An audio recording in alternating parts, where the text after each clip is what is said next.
Leemos en el libro de los Hechos, capítulo 3, desde el verso 1 hasta el verso 10. Pedro y Juan subían juntos al templo a la hora novena, la de la oración. Y era traído un hombre cojo de nacimiento, a quien ponían cada día a la puerta del templo que se llama La Hermosa, para que pidiese limosna de los que entraban en el templo. Cuando vio a Pedro y a Juan que iban a entrar en el templo, le rogaba que le diesen limosna. Pedro con Juan, fijando en él los ojos, les dijo: míranos. Entonces él les estuvo atento, esperando recibir de ellos algo. Mas Pedro dijo: no tengo plata ni oro, pero lo que tengo te doy. En el nombre de Jesucristo de Nazaret, levántate y anda. Y tomándole por la mano derecha, le levantó. Y al momento se le afirmaron los pies y tobillos, y saltando se puso en pie y anduvo, y entró con ellos en el templo, andando y saltando y alabando a Dios. Y todo el pueblo le vio andar y alabar a Dios, y le reconocían que era el que se sentaba a pedir limosna a la puerta del templo, La Hermosa. Y se llenaron de asombro y espanto por lo que le había sucedido. Oremos. Señor, damos gracias por la lectura preciosa de tu palabra bendita y santa. Y tú suplicamos que tú añadas bendición a nuestras vidas por medio de ella. Pedimos que tu palabra corra y sea glorificada en esta noche. Que tú, Dios, nos ilumines nuestras mentes para recibir tu palabra con gozo y con sabiduría. Se lo pedimos, Señor, en esta noche, en el santo nombre de nuestro Señor y Salvador Jesús. Amén. Todos pueden decir amén. Tengan la bondad de sentarse. En el libro de Hechos, capítulo 2, y en el verso 43, después del sermón que predicó Pedro, el cual tuvo un tremendo impacto en la audiencia, y como resultado los que recibieron su palabra en aquel día se bautizaron y fueron añadidos a la iglesia como unas 3,000 personas. Y dice la palabra del Señor que perseveraba la iglesia en la doctrina de los apóstoles, en la comunión unos con otros y en el partimiento del pan y en las oraciones. En el verso 43 del capítulo 2 nos dice: y sobrevino temor a toda persona, y muchas maravillas y señales eran hechas por los apóstoles. En el libro de San Marcos, en el Evangelio de Marcos, en el capítulo 16, cuando el Señor está dando la promesa del Espíritu Santo y está prometiendo también, dando lo que se llama la Gran Comisión, Él dice en el capítulo 16 y verso 15: id por todo el mundo y predicad el Evangelio a toda criatura. El que creyere y fuere bautizado será salvo, mas el que no creyere será condenado. El verso 17 dice: y estas señales seguirán a los que creen. En mi nombre echarán fuera demonios, hablarán nuevas lenguas, tomarán en las manos serpientes, y si bebieren cosa mortífera no les hará daño. Sobre los enfermos pondrán sus manos y sanarán. Esta es promesa de Dios. Y sabemos que las promesas de Dios son fieles y son verdaderas. Y muchas partes de la Escritura encontramos nosotros como la iglesia era testiga cotidianamente de los milagros de Dios. En el capítulo 5 y verso 12 nos dice: y por la mano de los apóstoles se hacían muchas señales y prodigios en el pueblo, y estaban todos unánimes en el pórtico de Salomón. Dice, y los que creían en el Señor aumentaba más gran número de hombres como de mujeres, tantos que sacaban a los enfermos a la calle y los ponían en la cama y en lechos, para que al pasar Pedro, a lo menos su sombra cayese sobre alguno de ellos. Y aún de las ciudades vecinas a Jerusalén venían trayendo enfermos y atormentados de espíritus inmundos, y eran sanados. La iglesia, hermano, comenzó a través de un ministerio de milagros, a través de un ministerio de señales, a través de un ministerio de prodigios, señales, prodigios, milagros, maravillas. Y dice el capítulo 3, verso 1, que Pedro y Juan subían juntos. Anteriormente a recibir el Espíritu Santo, había gran contienda entre los discípulos de Cristo. Habían aquellos que se estaban discutiendo quién iba a tener el primer lugar. Tal vez alguno decía, bueno, yo creo que a lo mejor el Señor va a favorecer a Juan porque es su privilegiado, es su favorito. Porque Juan era el discípulo amado del Señor y se recostaba en su lecho, y el Señor le tenía cierto cariño especial. Pero algunos decían, no, pues yo pienso que tal vez sea algún otro. Pero hermanos, entre ellos se discutían el cargo de quién iba a ser el primero. Pero nosotros sabemos lo que dice la palabra de Dios, que el que se quiera hacer primero será postrero, porque el que se enorgullezca va a ser humillado, pero el que se humille va a ser enaltecido. De acuerdo con todas las características que tenía Pedro, era la persona menos indicada para que fuese escogido por el mismo Señor Jesucristo para ser el líder espiritual de la iglesia primitiva. Pero gracias a Dios que después que vino el Espíritu Santo, ya ellos estaban unánimes, juntos, en armonía. Ya todos esos celos carnales se habían desaparecido. Ya todas esas inquietudes humanas de querer ser mejor y más importante, ya todo eso había desaparecido. Ahora todos trabajaban juntos en armonía.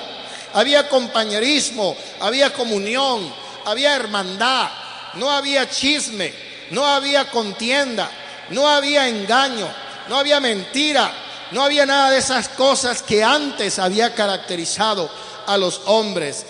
Pero ahora estaban unidos, unánimes, juntos, en armonía, con una mente, con un corazón, con una meta, con una intención, con un propósito. Y cuando el pueblo de Dios se une en una sola mente, en un solo propósito, algo terrible, grande, maravilloso puede suceder. Dice la palabra del Señor que dos son mejor que uno. Y dice la Biblia que un lazo de doble nudo no se rompe fácilmente. En el mundo se dice que en la unión está la fuerza. Estábamos hablando en algún lugar acerca del comportamiento de los animales. Y aprendí que hay animales que viven en grupos. Por ejemplo, hay peces que viven en algo que se llama banco de peces. Y la razón por la cual viven en esa gran cantidad de peces juntos y para donde va uno se van todos, es porque si viene un tiburón y ve aquella tremenda mancha de peces chiquititos, el tiburón se asusta y no los ataca. Los delfines son mamíferos muy inteligentes. Y ellos siempre viven en manadas bien numerosas, en comunidades. Cuando vienen los tiburones a tratar de acercarse a los delfines, le caen unos 100 delfines a aletazos al tiburón y tienen que ahuyentarlo. ¿Por qué? Porque están juntos. Aún las hormigas nos enseña que cuando viven en sus colonias de hormigas, ahí están las que trabajan, las que dirigen. Está la holgazana ahí que no hace nada de la reina. Está el zángano que nomás vive a costillas de la reina, hermano, y no sirve para más nada. Pero cada uno tiene su parte en la comunidad. Hermanos, la iglesia es un cuerpo con muchos miembros. Y cuando todos los miembros del cuerpo juntos funcionan, cuando todos los miembros del cuerpo unidos trabajan en armonía, van a conservar la vida del cuerpo. Los primeros cristianos perseveraban unánimes, perseveraban en la comunión, perseveraban en la oración, perseveraban en la evangelización, perseveraban en el trabajo, perseveraban en todo lo que hacían y por eso tenían bendición. Pedro y Juan, posiblemente rivales carnales en cuanto al liderazgo espiritual de la iglesia, ahora son hermanos, y dice la Biblia que todos fuimos bautizados por un mismo espíritu en un solo cuerpo. Amén. En un solo cuerpo fuimos bautizados por un solo espíritu. Ahora ellos subían al templo, a la oración. A la oración. Aquí veo muchos al templo a ver qué ropa lleva fulana, a ver si los zapatos le combinan con la blusa, a ver de qué se agarra para tener tema de conversación para las reuniones después de la iglesia, en el cafecito y las galletas. Para tener tema de conversación, lea el periódico, oiga noticias, lea un libro, y cuando se reúne a platicar con los amigos o con los hermanos, tiene algo de qué hablar que posiblemente edifica. Tenga salmos, platique de cantos, de himnos, de libros cristianos espirituales que edifican. Amén. El pueblo de Dios necesita educarse, necesita leer cosas que le instruya. La Biblia dice, ocúpate de la lectura, pero de la lectura de cosas buenas. Amén, porque lo que no edifica perjudica. Gloria al nombre de Jesús. Y Pedro y Juan subían juntos al templo, iban a la iglesia. ¿A qué iban? Iban a orar, a orar. Señor, digo, mi casa, casa de oración será llamada. La casa de Dios es una casa de oración, es una casa que sirve como un refugio al penitente que viene para recibir consolación del Altísimo. Es un lugar donde las personas pueden venir a cobijarse en la gracia de Dios y a recibir el alimento y el agua que necesita el sediento y el hambriento en el desierto candente por el que camina cada día. Por eso venimos a la casa de Dios a veces cansados, como todos los que estamos fatigados por el trabajo, por las faenas, por los problemas, por el tener que combatir el tráfico en las calles, los peligros de accidentes. Pero venimos a la casa de Dios con un propósito, con una intención bastante noble, y es de venir a buscar la presencia de Dios. Oh, yo no sé si hacemos un culto a las 3 de la tarde, a ver quién podría venir. Ya el martes dice alguno, no, hoy es estudio bíblico, no, hoy no voy, voy el jueves. Llega el jueves y dice, hoy es culto de Dorcas, mejor voy el sábado. Llega el sábado, tengo mucha ropa sucia, tengo que lavar, mejor voy el domingo en la mañana. Llega el domingo, anoche me desvelé platicando con mi prima que vino a hacerme visita, mejor voy a la tarde. Nos convertimos en cristianos domingueros.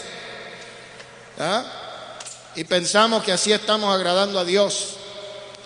Y luego encontramos por allá un salmo que dice David, una cosa he demandado a Jehová y esta buscaré, que esté yo en la casa de Jehová todos los días de mi vida, para contemplar la hermosura de Jehová y para inquirir en su templo.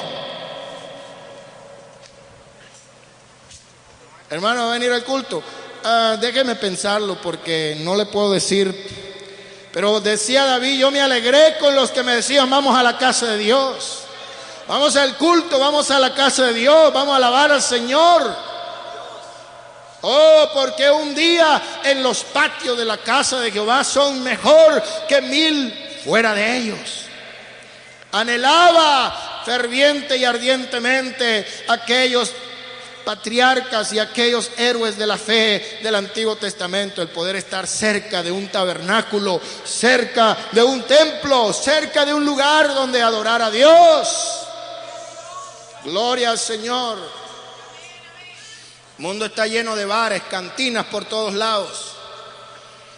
Donde quiera que usted camine aquí, en menos de un bloque hay una cantina, una venta de licores, aquí al lado otra venta de licores, por donde quiera, lugares de bailes, lugares de diversión de diferentes clases. Y la gente corre y llega y va y entra y sale y hay tráfico continuo.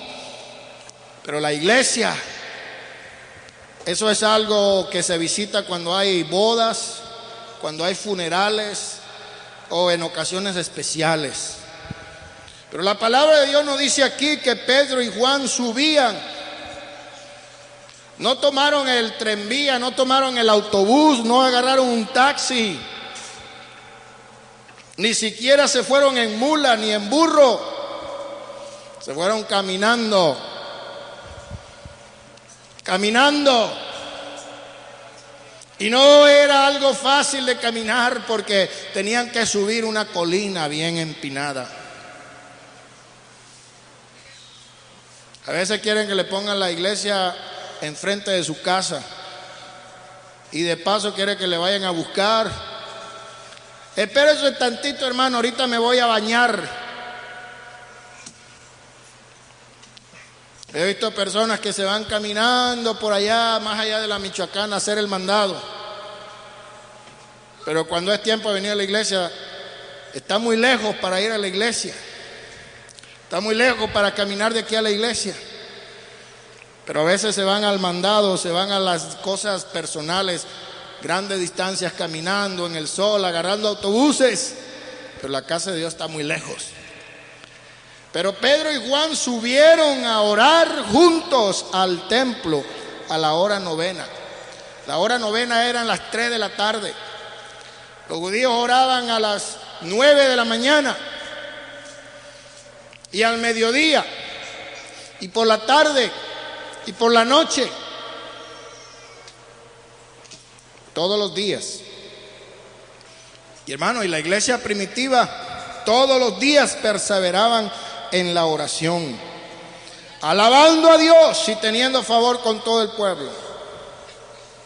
Perseveraban unánimes cada día en el templo, todos los días.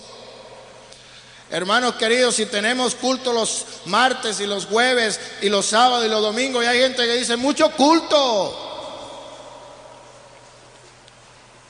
¿por qué no le quitamos un culto o 2 cultos? Mire, con un culto el miércoles y otro el domingo en la mañana y el domingo en la noche, hacemos como los gringos bautistas.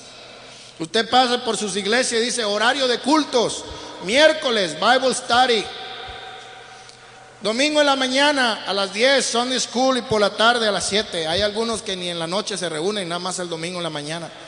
Así deberíamos de hacerle. Pero dice la palabra de Dios que la iglesia primitiva todos los días, ¿oyeron?, iban a la oración a las 9 de la mañana, a las mediodía, a las 3. Habían diferentes horarios para ir a la oración. Y dice la escritura que allí era traído un hombre cojo de nacimiento. Durante el tiempo de los apóstoles y el tiempo del Señor Jesús, había muchos enfermos.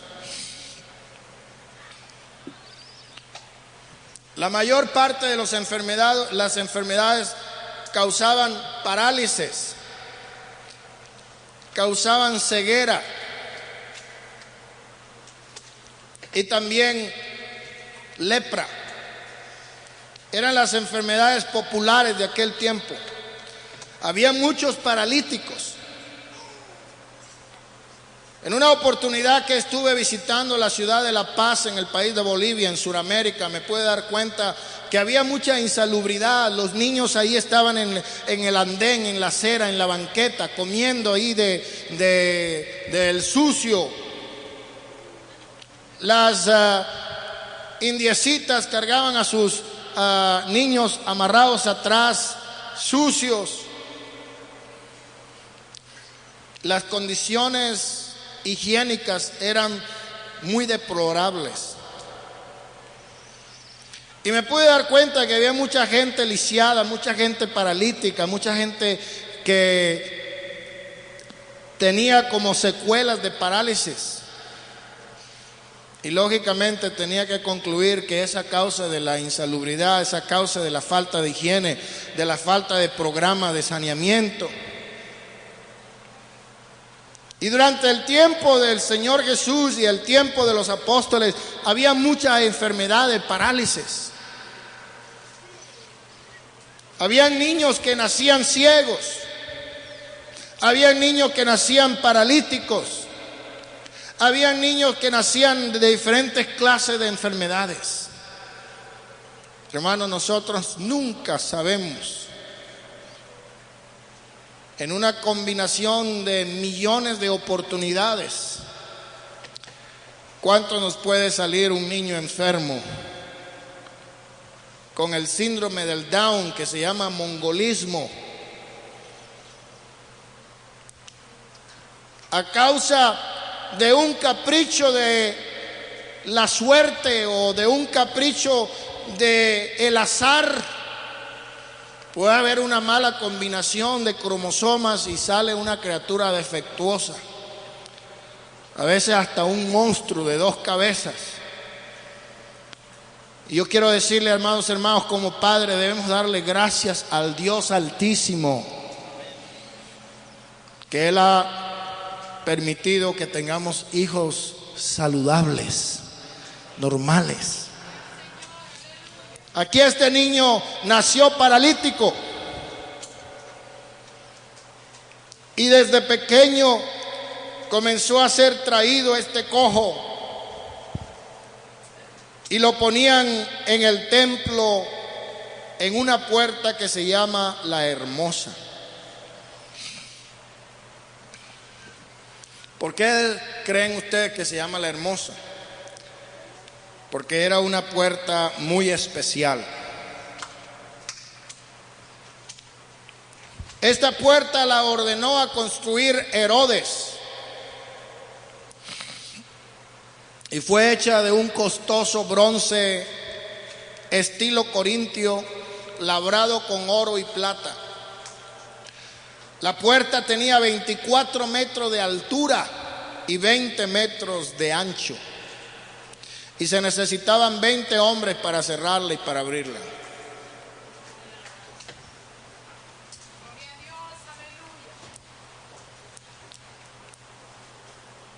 Sin embargo, esta puerta, hermanos, era símbolo de una puerta mucho más hermosa. Porque Jesús un día dijo: yo soy la puerta, y el que por mí entrare hallará ¿qué? Pasto, comida. Él es una puerta mucho más hermosa.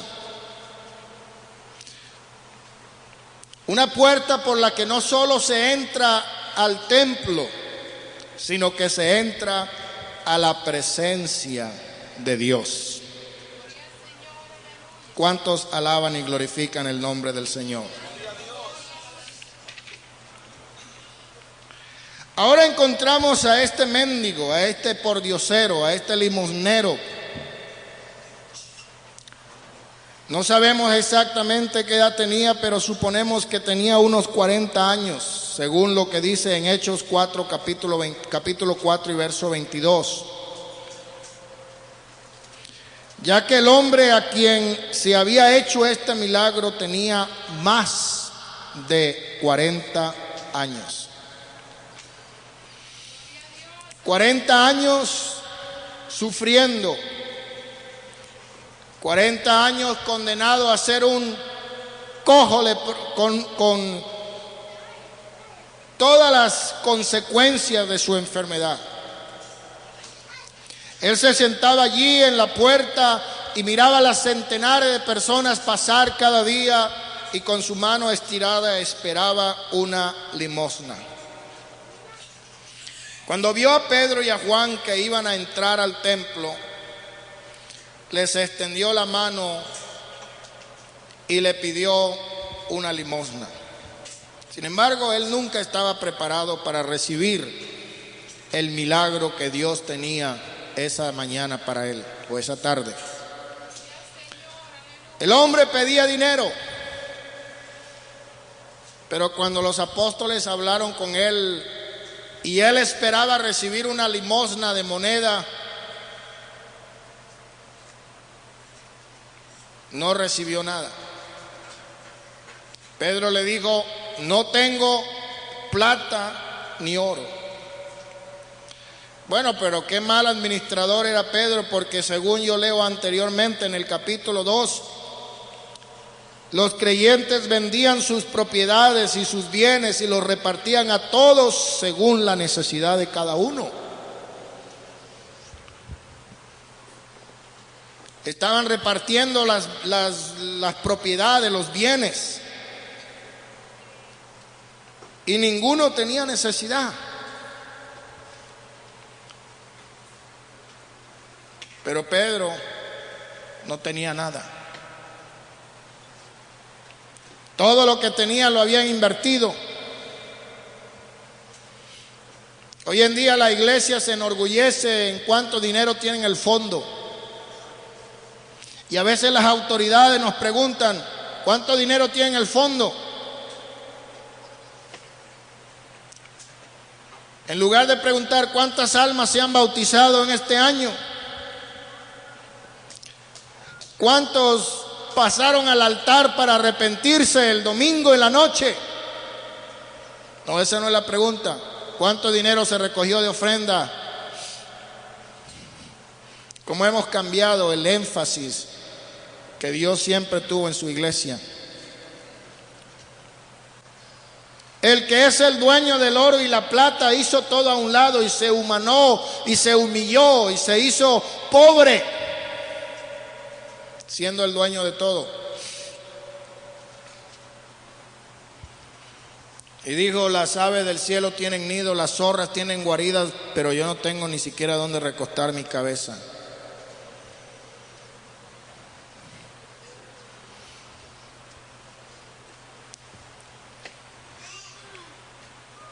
Él no tenía tanto interés en cuánto dinero recogía. Acuérdense en aquella oportunidad que Judas dijo: qué desastre, cómo se ha hecho este derroche, que esta mujer haya vertido un frasco de alabastro de perfume fino que costaba un año de trabajo a un jornalero, y lo ha echado en los pies, en la cabeza de este maestro. Mejor si hubiera vendido y con ese dinero se hubiera ayudado a los pobres. Y dice la Biblia, no es que él se interesaba por los pobres, sino que como era el tesorero y era ladrón porque sustraía de la bolsa, decía: que no hubiera hecho yo con tanto dinero que se malgastó aquí. Pero gracias a Dios que la Biblia también nos enseña a nosotros: el que administre bien. Y la administración es un don del Espíritu Santo. Porque también yo he conocido a algunos que le preguntan: bueno, ¿y ya usted tiene equipo en su iglesia? No, no tenemos nada. ¿Y ya tienen transportación? No, no tenemos. ¿Y todavía reciben ayuda del fondo? Sí, todavía recibimos para la renta y para mi alquiler de mi casa o mi apartamento y mi comida. ¿Y qué está haciendo? Es que no hay ingreso, no hay diezmo, no hay entrada. Pues sí, todo entra, pero de ahí se paga lo que hay, y lo demás, pues para el mercado, usted sabe, la comida. Pero la Escritura nos enseña: el que administre debe ser un buen administrador. Y a veces los buenos administradores son bien, ¿cómo lo llaman en México? Bien agarrados. No es la palabra agarrados. Tacaños, codos. ¿Por qué? Porque es muy fácil malgastar lo que es del pueblo de Dios. Y una oportunidad estaba con dos maestros de la Biblia que estaban dando unas conferencias para pastores. Y yo salí con uno de ellos y miraba en la tienda algunas cosas que le gustaba y miraba el precio y decía: no, está muy caro para mí.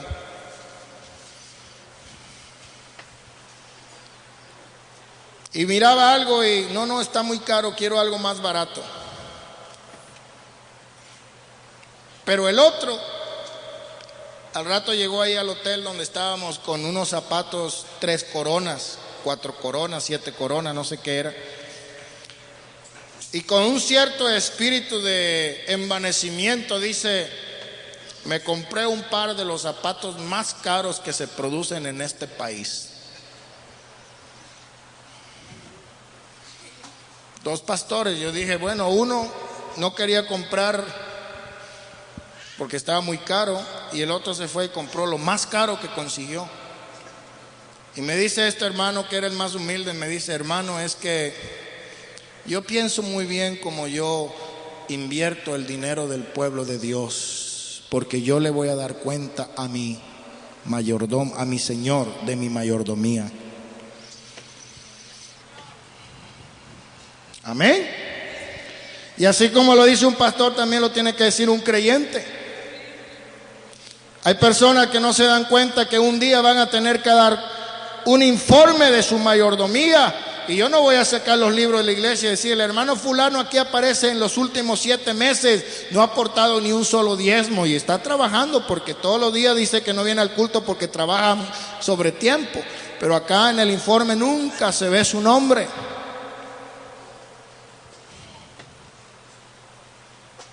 Y luego salen, no, que los biles para acá y que los biles para allá y que esto y lo otro. Hermano, uno nunca sabe en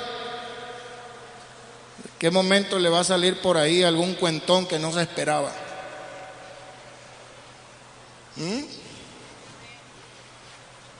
Yo, por andar de apurado, me pasé una luz amarilla y cuando iba en la mitad se puso roja y estaba un policía ahí atrás y me paró y me dijo que yo me había pasado una luz roja. Y me dieron un ticket para que fuera a la corte y se me olvidó, y luego me mandaron una carta de arresto diciendo $50 de multa. No me esperaba ese cuentón. Gracias a Dios que fui allá y la misericordia de la juez me dio una oportunidad para el 4 de noviembre y a lo mejor hasta no tenga que pagar nada, yo no sé. Pero yo no me esperaba ese cuentón. O le da por ahí un accidente y lo lleva a la ambulancia, al hospital, y nada más por el viajecito le cobran como $500 por el taxi. Y a veces decimos, es mucho dar para la iglesia porque tengo muchas cosas en qué pensar. Pero así como la iglesia, los líderes de la iglesia deben tener una administración excelente, también los creyentes tienen que tener una buena administración en las cosas de Dios. Como dice la Biblia, da a César lo que es de César y a Dios lo que es de Dios. ¿Sí o no? Yo pienso que aquí Pedro no estaba diciendo, no, pues mira que yo te quisiera ayudar porque hay algunos que siempre están dispuestos a dar lo que no tienen. Y una oportunidad me dijo un hermano, mire, me llegó por correo una carta diciendo que me había ganado $10 millones. Si yo mandaba una suscripción de una revista, entraba en una rifa, en una competencia, y yo le dije a Dios que si yo me ganaba eso, yo le iba a dar al hermano Rivas para que comprara un terreno para la iglesia. ¿Por qué? Porque siempre estamos dispuestos a dar lo que no tenemos. Pero al que está vendiendo este terreno aquí al lado de la iglesia, le hablé para preguntarle cuánto quería. Me dice, están pidiendo $5 por pie cuadrado. Y un pie cuadrado equivale a 4 cuadritos de esos en el piso donde usted está sentado ahí. Cada cuadrito de esos, por 4 cuadritos, son $5. Estaban pidiendo por una hectárea como $250,000.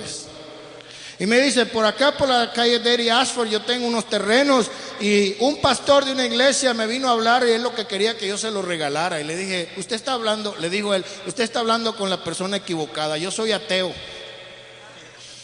Mi Dios es el dinero, de eso vivo.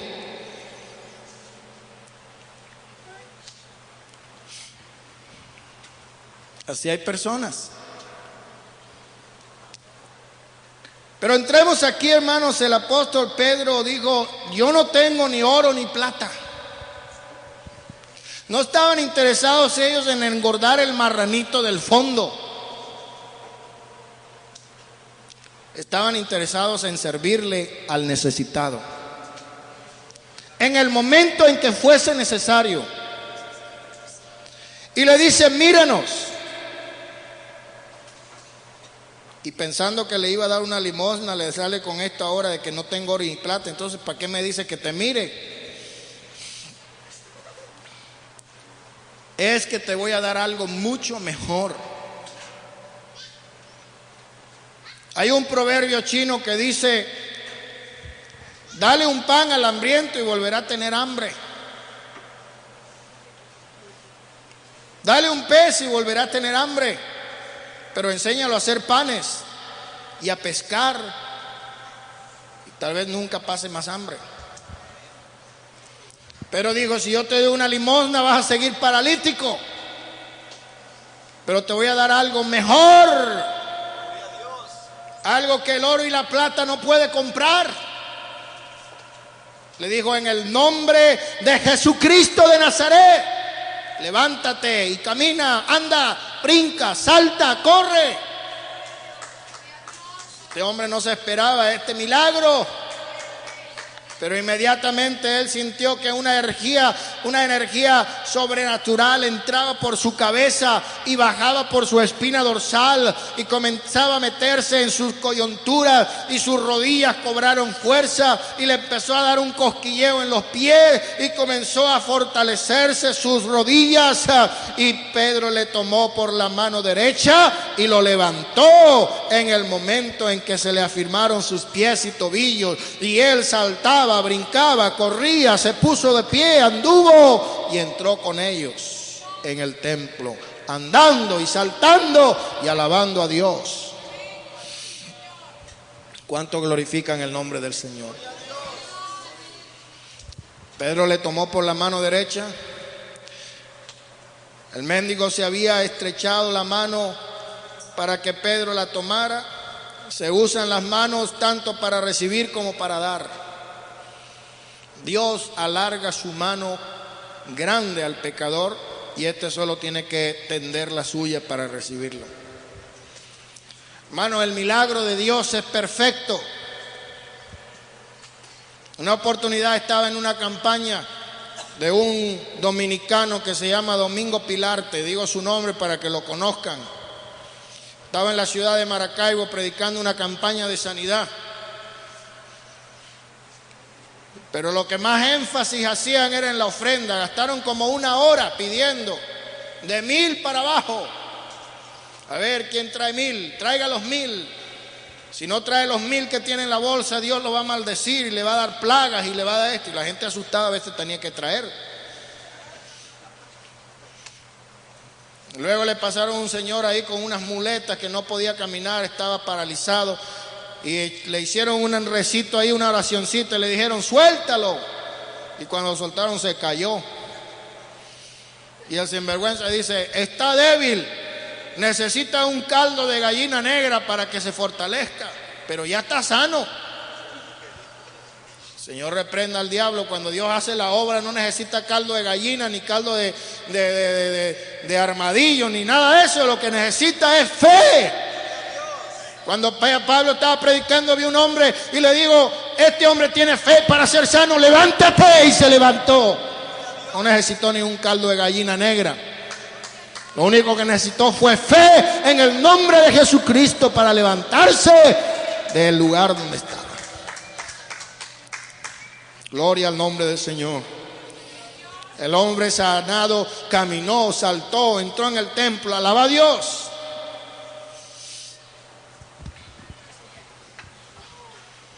Estaba contando una vez un señor que había estado en una campaña donde una vecina había ido a orar, a que oraran por una enfermedad que tenía en la cabeza, de sinusitis y plesbestía, o lo que llaman, ¿cómo llaman eso? Cuando están así viruletos, así que tienen un ojo para un lado y otro para otro. Visco.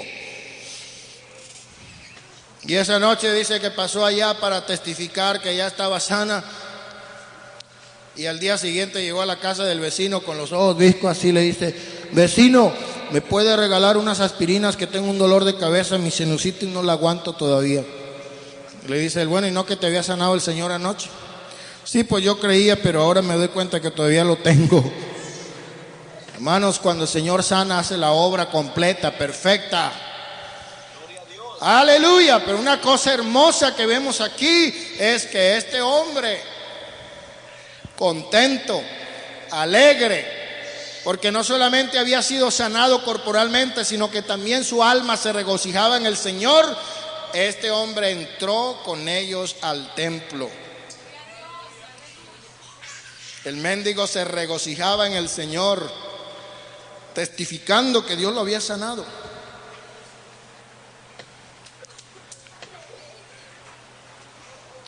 En una ocasión el Señor sanó a 10 leprosos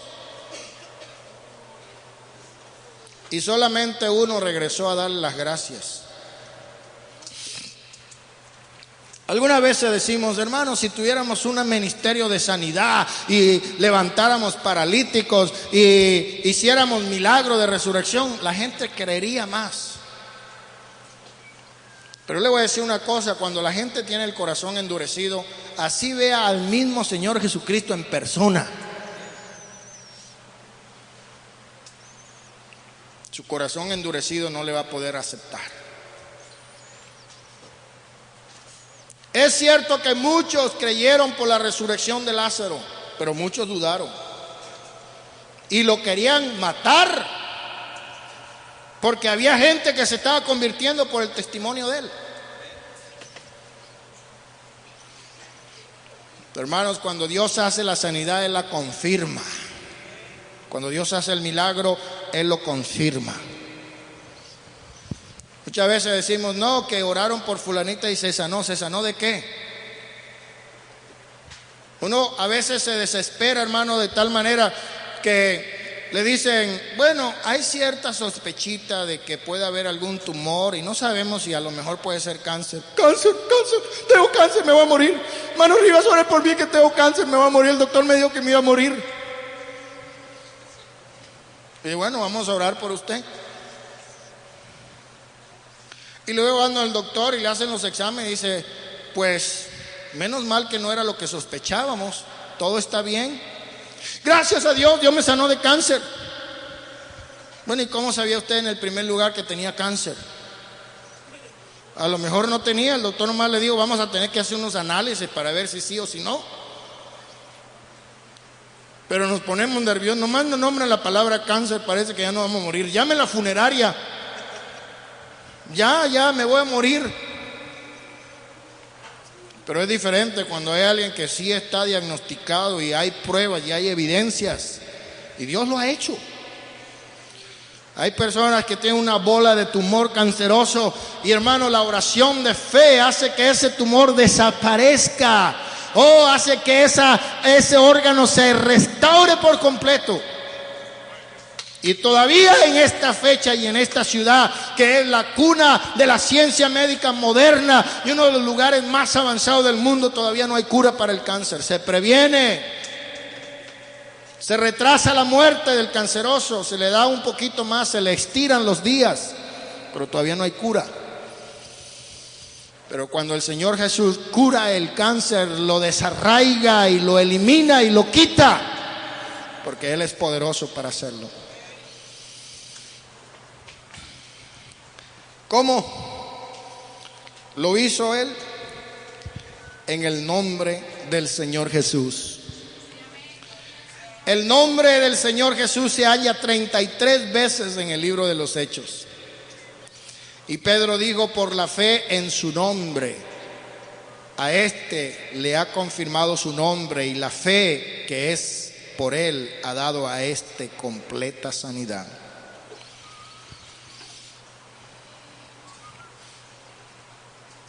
Tomándole por la mano derecha le levantó, al momento se le afirmaron los tobillos, los pies, saltando se puso en pie y anduvo y entró con ellos en el templo, andando y saltando y alabando a Dios, y todo el pueblo le vio andar y alabar a Dios. Y le reconocían. que él era el que se sentaba a pedir limosna a la puerta del templo La Hermosa, y se llenaron de asombro y espanto por lo que había sucedido. Algo grande pasó, la gente se dio cuenta. Esto no eran las trampas que hacen algunos predicadores evangelistas por ahí, que sientan a un paralítico de a mentirita y lo levantan nomás para que la gente crea. Esto era real, esto era genuino. La gente sabía que aquel hombre verdaderamente estaba enfermo, que era cojo. Y ahora lo miraban sano y podían decir, ¿qué le pasó a este hombre? Y él podía testificar. Reconocían que era el mismito que se sentaba a pedir limosna en la puerta del templo La Hermosa. Se llenaron de asombro y de espanto por lo que había sucedido. Ahora aquel hombre se agarró de Pedro y de Juan, y todo el pueblo atónito, dice, concurrió a ellos al pórtico que se llama de Salomón. Y allí viendo esto, Pedro respondió al pueblo: varones israelitas. Allí en el templo habían dos patios. Estaba el patio de los gentiles, hasta ahí podían llegar los gentiles. Luego había otro patio que era el patio de las mujeres. Las mujeres no podían entrar en el lugar del templo, sino solamente en el patio. Y luego estaba el patio de los israelitas, donde podían entrar las personas a ofrecer o a traer el sacrificio y participar allí de la ofrenda. Pero cuando Pedro dice aquí, varones hermanos, él está hablando a todos los que podían oír su voz. Varones israelitas, ¿por qué os maravilláis de esto? ¿O por qué ponéis los ojos en nosotros como si por nuestro poder o nuestra piedad hubiéramos hecho andar a este? Sabemos que en una ocasión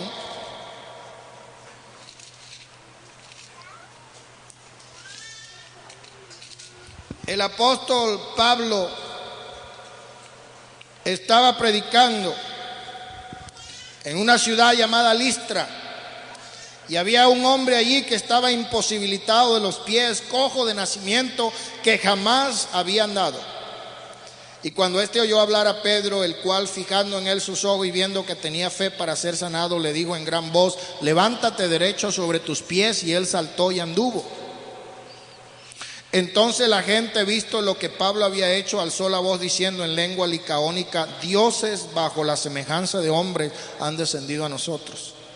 Y a Bernabé llamaban Júpiter, y a Pablo lo llamaban Mercurio, porque este era el que llevaba la palabra. Y el sacerdote de Júpiter trajo bueyes para ofrecerle a aquellos hombres de Dios holocausto. ¿Por qué? Porque pensaban que ellos eran dioses manifestados en forma humana. Por eso dice Pedro aquí: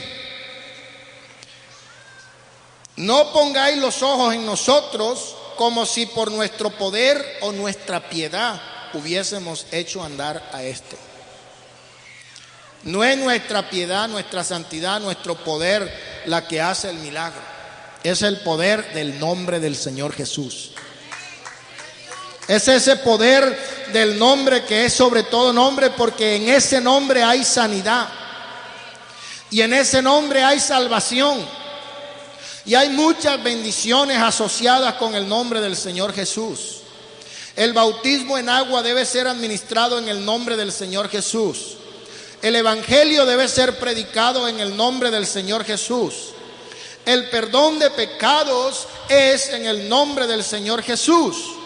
La palabra nos invita a los que querramos en el nombre del Señor Jesús.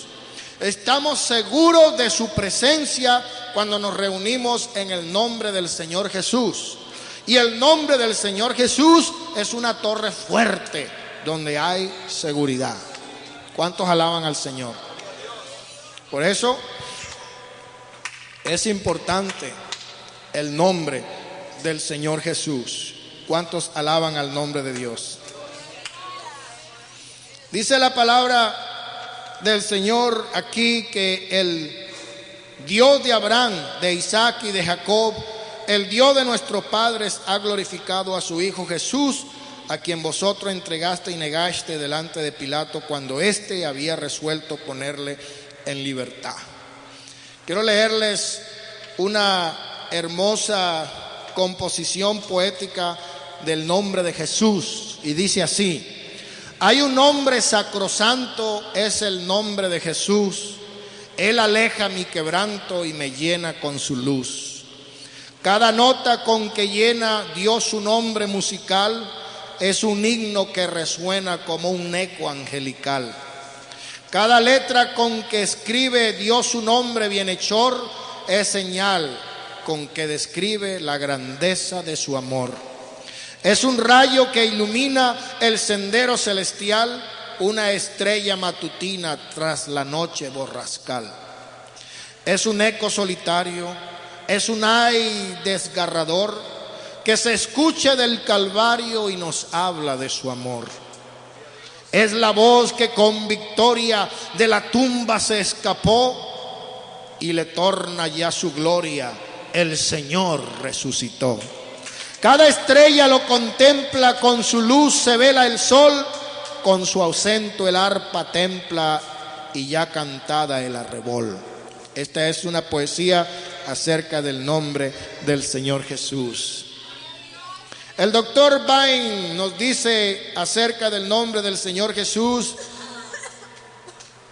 que en el griego se escribe Jesús, del hebreo Josué, que significa literalmente Jehová es salvación. Y esto está de acuerdo con lo que dice Isaías en el capítulo 43, verso 11.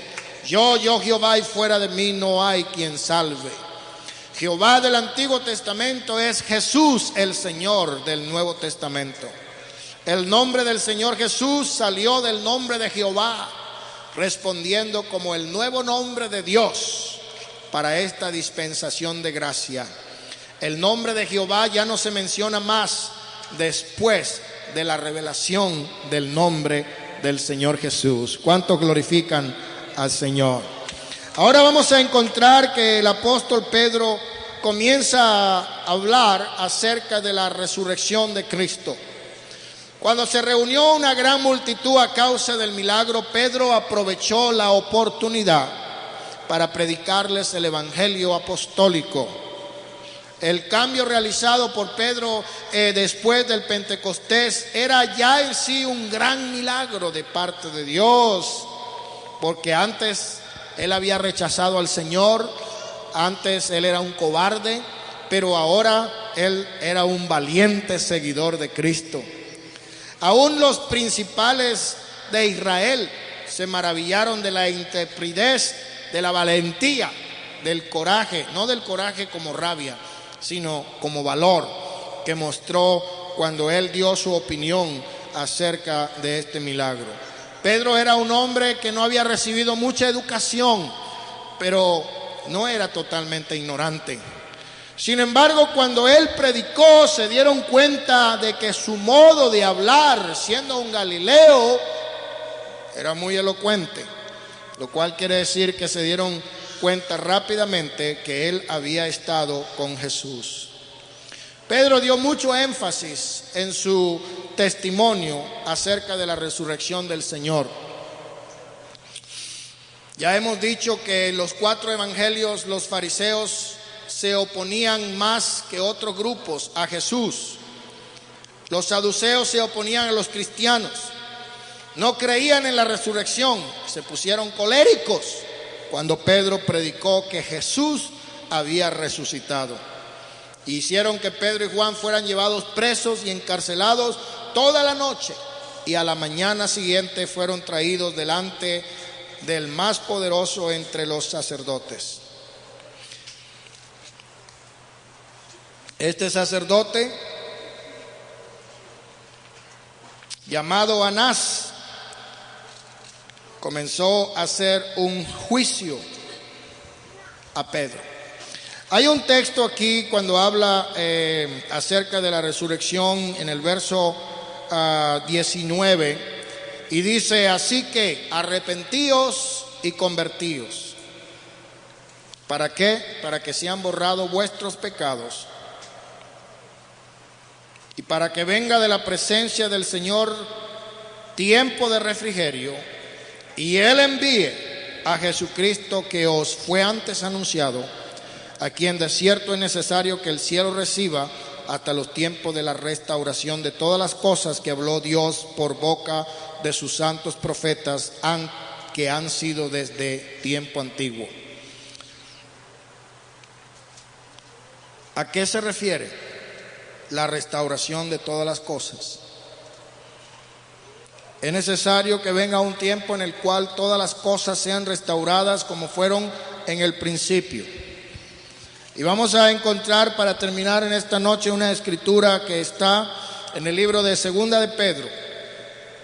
En el capítulo 3, verso 13 dice: pero nosotros esperamos, según sus promesas, un cielo nuevo y una tierra nueva en los cuales more la justicia.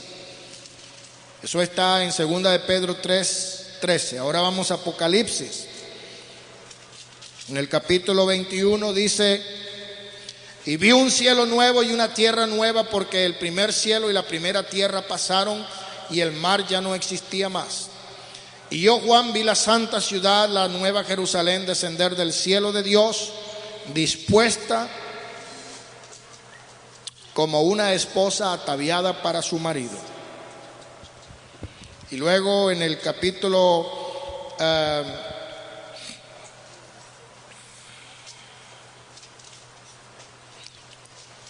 en el mismo capítulo 21,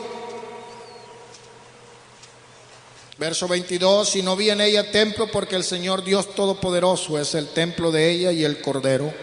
Y la ciudad no tenía necesidad de sol ni luna que brillen en ella, porque la gloria de Dios la ilumina y el Cordero es su lumbrera. Y las naciones que hubieren sido salvas andarán a la luz de ella, y los reyes de la tierra traerán su gloria y honor a ella. Sus puertas nunca serán cerradas de día, pues allí no habrá noche. Llevarán la gloria y la honra de las naciones a ella, y no entrará en ella ninguna cosa inmunda o que hace abominación y mentira, sino solamente los que están escritos en el libro de la vida del Cordero. Aquí estamos hablando de la restauración de todas las cosas. Primeramente, hermanos, demos gracias a Dios porque el tiempo de los milagros sigue vigente. ¿Cuántos dicen amén? Todavía el Señor puede, y es el mismo ayer, hoy y por todos los siglos. Y yo creo que Él es poderoso para hacer todas las cosas según fuese su voluntad.